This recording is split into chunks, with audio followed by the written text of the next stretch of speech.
शीतल जी, अब आपके पास, क्योंकि आपके पास आंकड़े भी खूब ठीक से हैं, एक और खबर इसलिए क्योंकि हमारी सारे, अब हम किसके साथ बात करेंगे, किसके साथ बात नहीं करेंगे। इस साल ब्रिक्स का सम्मेलन, जो समिट है, वो भारत में है, भारत चेयर कर रहा है उसको, चेयरमैन है उसका। और इसी समय विल फॉर पीस, जो एक उनकी मैरिटाइम जो नेवल एक्सरसाइज है, जो साउथ अफ्रीका जिसको इनिशिएट कर रहा है, उसमें ब्रिक्स के सारे देश हैं। चाइना है, ईरान है, रशिया है, यूएई है, साउथ अफ्रीका है, Brazil, Egypt, Indonesia, Ethiopia. Bharat उससे बाहर हो गया है क्योंकि ट्रंप जी को बुरा लग रहा है।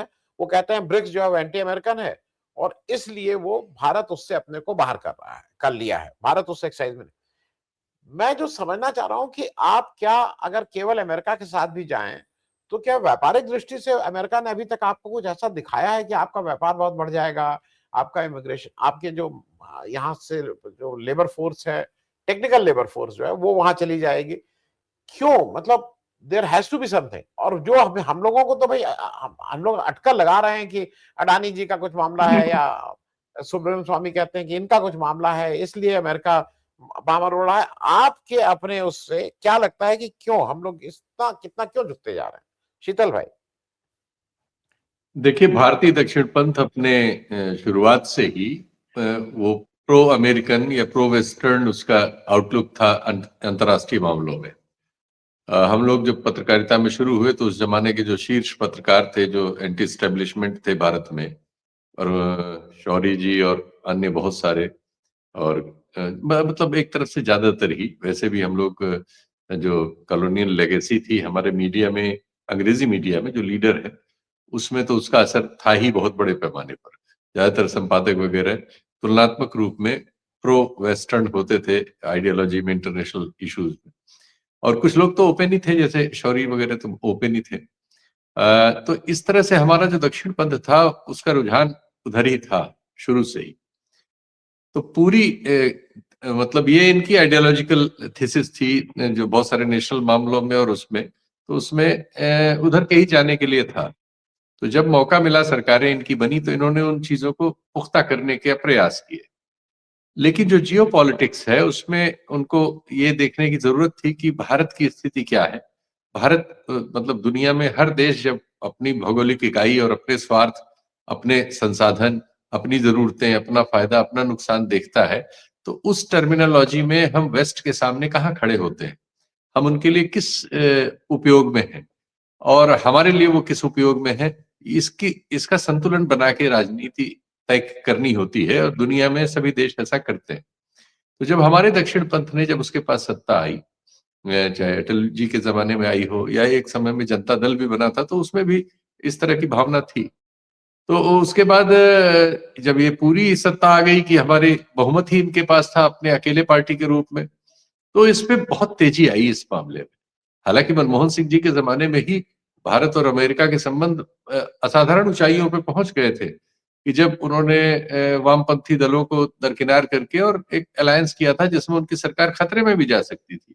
हालांकि उसका पॉजिटिव एफर्ट हुआ और वो ज्यादा बहुमत से दूसरी बार आए बिना लेफ्ट के, लेकिन वो एक बड़ा फैसला था जिसने इन रिश्तों को एक आकार दिया था।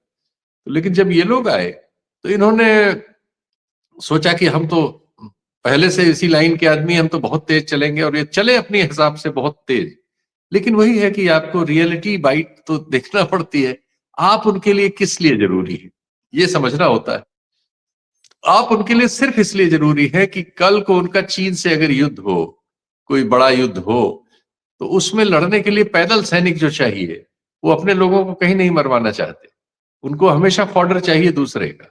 और सभी महाशक्तियां ऐसा करती हैं। रूस आज यूक्रेन में लड़ रहा है, दुनिया भर से भाड़े के सैनिक वो भी खरीद रहा है। यूक्रेन के लिए पश्चिम वाले भाड़े के सैनिक खरीद खरीद के लड़ा रहे हैं। तो हमारे देश के भी तमाम युवा जो है नौकरी वोकरी की तलाश में गए थे, फंसा दिए गए हैं वहां।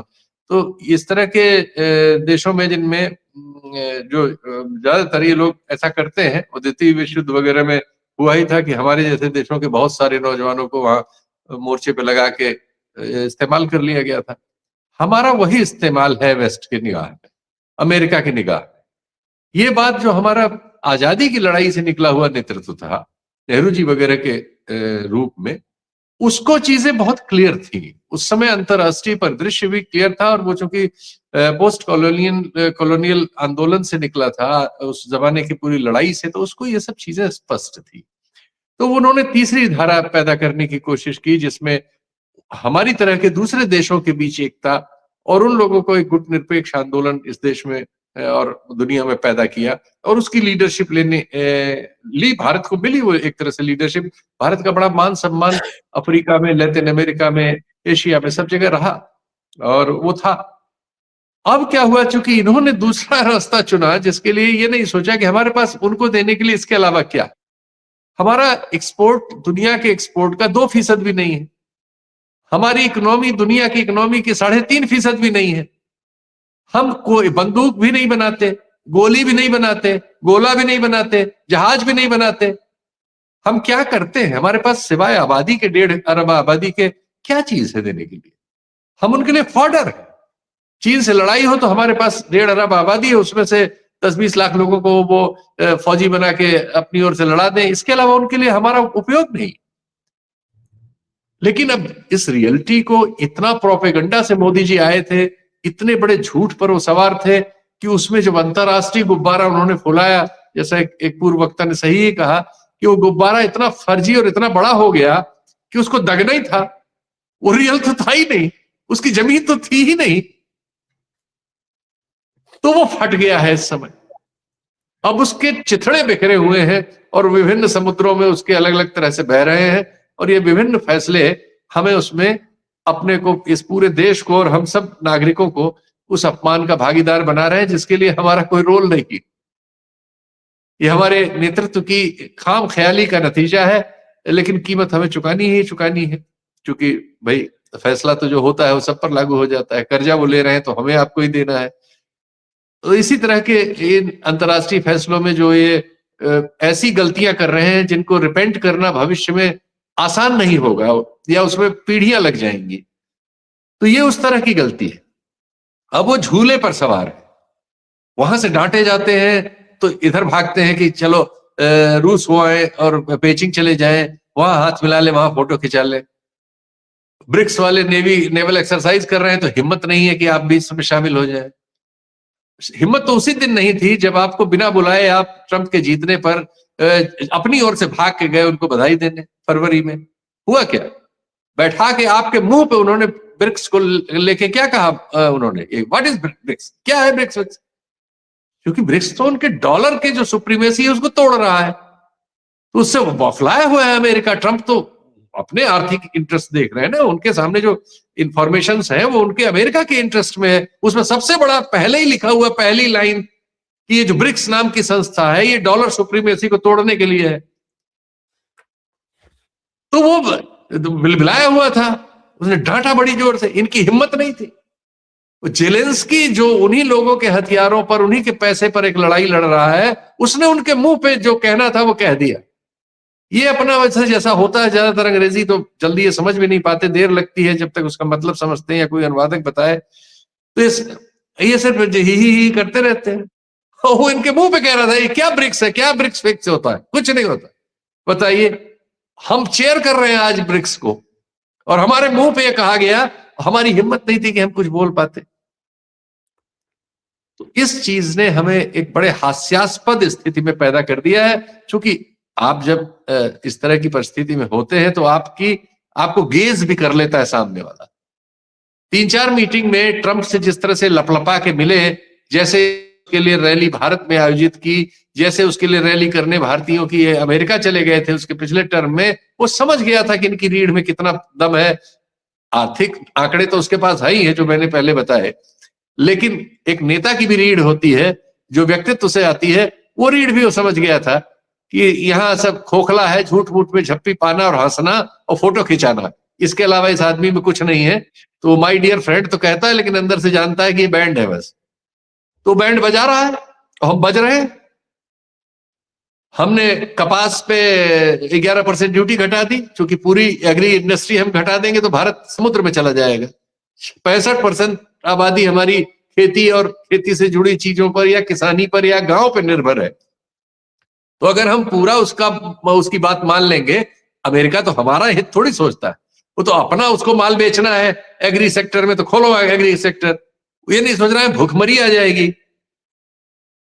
वो हम जानते हैं कि भूखमरी आ जाएगी, हम कहा, हम वैसे ही काफी कठिनाई में है। 100 करोड़ लोगों को अन्न वगैरह देके, सपोर्ट देके किसी तरह जिंदा रखे हुए हैं। सब सहारन अफ्रीका से के आसपास हमारी आधी आबादी है, दुनिया में सबसे ज्यादा गरीब हमारे देश में है। ये रियलिटी हमारे प्रधानमंत्री के सामने स्टेज पर है, उसकी अपनी रियलिटीज है। उसके यहाँ मक्का ज्यादा हो रहा है, एथेनॉल हो रहा है, बहुत चीजें एग्री प्रोडक्ट्स हो रहे हैं जिनको उसको दुनिया के बाजारों में ठेलना है। भारत एक बहुत बड़ी आबादी वाला एरिया है, तो यहाँ ठेलने के लिए ज्यादा जोर लगाएगा वो उसका इंटरेस्ट है। जाहिर है कि आप नहीं मान सकते, लेकिन आप उसे थोड़ा चारा दे रहे हैं कि चलो हमने सब कपास में कम कर दिया, अब तो मान जाइए। अच्छा, आपकी शराब हम खरीद लेते हैं, बार बार शराब को हमने परमिट कर दिया। अच्छा, आपकी मोटरसाइकिल भी खरीद लेते हैं, वो मोटरसाइकिल पे भी बोला था एक बार, उस पर भी हमने ड्यूटी घटा दी। अरे चलिए, आपके साथ ये स्टारलिंक वाला है, ये आपका ये ट्विटर का मालिक, दुनिया के सबसे रईस, इसको हम अपने यहाँ जियो फियो को डांट वांट के इसमें भी आपको दे देते हैं। तो हमने बहुत इस तरह से, हम जितना वो टाइट हुए अपने इंटरेस्ट में, उतने हम लूज होना शुरू हुए। और अब हम वहां पहुंच गए हैं, और इस चक्कर में हम जो पेचिंग जाते हैं या हम मॉस्को जाते हैं, तो वहां क्या खाली दिमाग के लोग बैठे हुए हैं? उनको नहीं पता है कि आप वहां से लात खा के हमारे पास आए हैं। आप हमारे साथ थोड़ी हैं, उनको पता है। इसीलिए वो तो टेस्ट होता है ना। जब ब्राजील में ये बहस हुई कि साहब ब्रिक्स वाले अपनी करेंसी लाए, तो ये भारत ही था जो उसमें भागा। अब जब साउथ अफ्रीका में नेवल एक्सरसाइज हो रही, तो भारत वहां से भी भागा, और कथित सम्मेलन यहां करेगा, कागजी सम्मेलन। रियलिटी में हम भगे हुए हैं। तो ये पेचिंग को नहीं पता है। सच्चाई ये है कि ना हम अब मॉस्को के रहे, न पेचिंग के रहे, और न्यूयॉर्क तो हमें जानता है कि हम क्या है, वो हमसे जितना निचोड़ सकता है निचोड़ रहा है। हम मजाक के पात्र बन गए हैं इस नेतृत्व के नीचे, और इसकी सारी कीमत हम सब लोगों को अपने अपने हिस्से की चुकानी है, और हमारे पास इससे बचने का कोई रास्ता नहीं।